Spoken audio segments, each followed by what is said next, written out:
Hey guys, Agent Cyder here with another Division video, and this time we're going to be doing a build video on one of my favourite builds, certainly in the Division 2 anyway, and it might even be my favourite build of both the Division games actually. I mean, I loved Striker, Centering, Reclaimer in the first game, but this one really is on par with them, if not above them.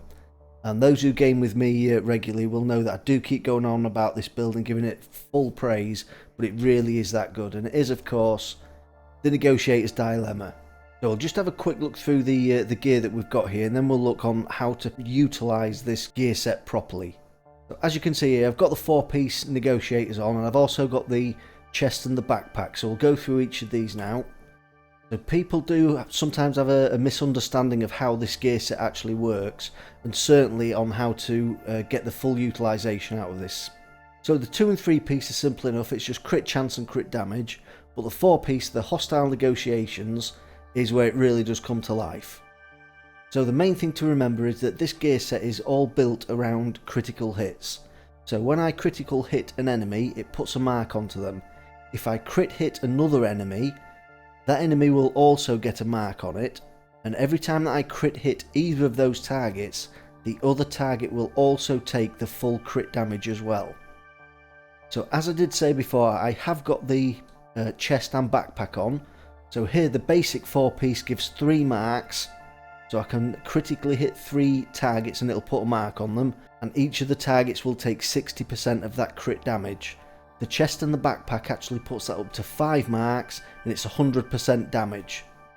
So let's just have a quick look how that actually works, and you can see that I am here in the range. So I've set the targets up so that there is 2 as wide as possible. So we'll hit this first target over on the right hand side, and as soon as I critically hit him, you can see it's put a mark above his head. If I hit the one over on the left now, as soon as I get a crit, it's put a mark on him as well. If I continue to hit this guy, every time that I get a crit hit, you can see that it's also damaging the one on the right as well. It was down to about 1 bar, and these marks go on for 20 seconds, so you can see the first mark has gone off. If we re-tag them, and let's put another one in there and another one, you can see we've got 4 marks on now, or 3, and each time that I'm crit hitting, I'm actually hitting the other 2 targets as well.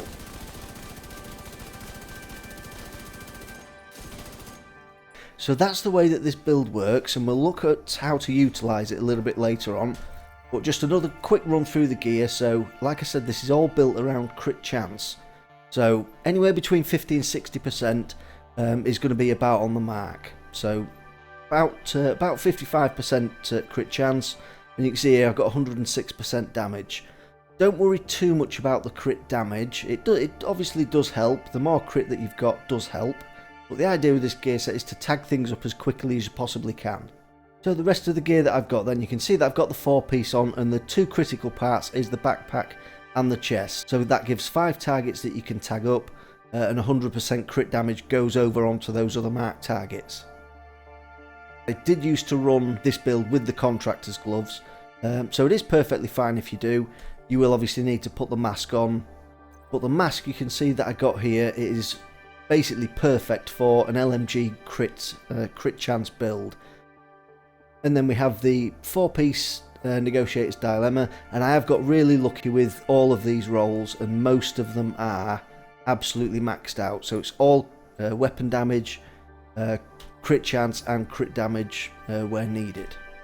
And then of course the other thing is the Fox's knee pad. So my backup weapon is the M1A, and I've put boomerang on this one. It's not a baker's dozen, it's slightly better than the best baker's dozen that I've got. And I've also put boomerang on there for extra crit damage. Now this build really does work well with the Bullet King, but an LMG with fast hands or something like that would work equally well. Hey guys, so we've come over to New York, and we've actually got quite lucky here that we've got a world boss, and it is a sniper, so they are going to have a shield, and also we've got a shield guy here who puts like the mobile cover out. So just to prove that this build does actually work off skill proxies as well. So if an enemy puts a turret out or something like that, if you've got a tag on an enemy and you hit their turret, it will also proc onto the enemy. So let's see if we can get it to work here. Hopefully this guy will put a shield out for us. but we'll get some tags on everything first.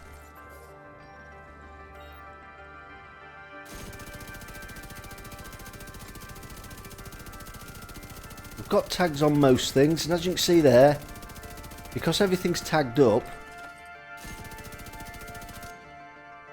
if I hit the skill proxy now, so I don't even need to look at the sniper, but if we look over there you can see the numbers are flashing up. Even though I'm hitting a skill proxy, it does actually kill the enemies as well.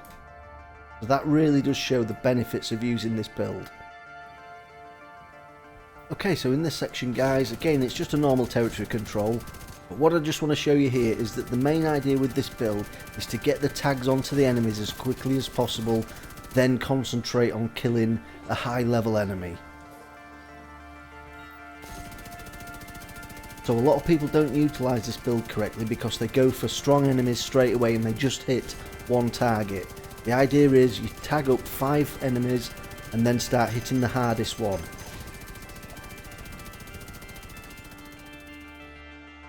Just wanted to show you how good this build really is at actually proccing off skill proxies. So we've come to District Union Arena Legendary because I know there's a couple of robots out the front here to start with. And what we'll do is we'll go in here, we'll try and get a few enemies tagged up, and then we'll concentrate on the robots, and you'll see that the enemies do start actually dying all around us. So let's give it a go.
So this next section here really does show guys how good this build is when enemies keep running towards you in a straight line.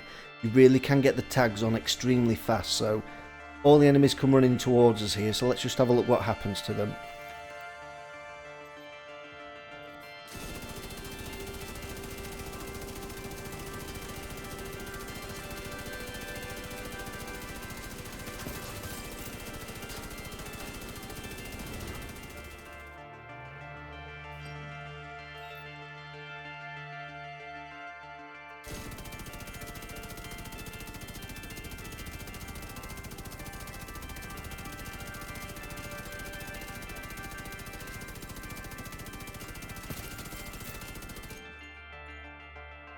So once again guys, there's the build. I hope you did enjoy the video and I hope you did find it informative.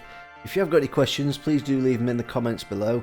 I am going to have another build video coming out shortly, which is my healer stroke reviver build, which can revive someone every 12 seconds.